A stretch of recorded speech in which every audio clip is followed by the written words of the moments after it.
nouvelle réception manga et c'est parti.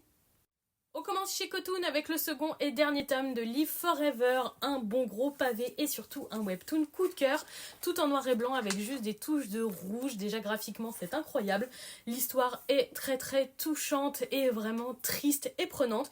J'ai eu un gros coup de cœur pour le premier tome qui est dans mes meilleures découvertes de cette année et j'ai hâte de pouvoir continuer ce titre. On reste chez Cotoon avec le troisième tome de Comment Raeliana a survécu au manoir Winnight. J'aime beaucoup ce webtoon, surtout car on a une héroïne qui se démarque un peu et qui ne se laisse pas faire. Je l'apprécie beaucoup et j'attends chaque tome avec grande impatience. On passe chez Kana avec le troisième et avant-dernier tome de Trapole. Pour le moment, j'aime beaucoup ce titre qui nous montre carrément la dépression d'une personnage qui essaye de toucher toujours un petit peu plus le fond avec ses choix.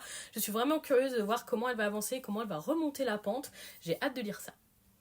On reste chez Kana avec le quatrième tome de 4 frères pour moi, un titre que j'aime vraiment beaucoup qui parle de romance et de famille. J'adore notre héroïne et les relations qu'elle développe avec ses différents nouveaux frères. Il n'y en a qu'un, vraiment une romance se développe, les autres c'est purement fraternel et très agréable à lire. J'ai hâte d'en découvrir plus. J'ai ensuite reçu un manga français, il s'agit d'Une vie à Versailles, une nouveauté à découvrir. Je ne sais pas du tout ce que ça va donner graphiquement, je suis pas sûre que ça me passionne, mais j'ai envie de tenter la lecture parce que c'est un sujet qui a l'air intéressant, donc je vous en reparlerai très vite. Et voilà pour la réception d'aujourd'hui, dites-moi si certains titres vous tentent.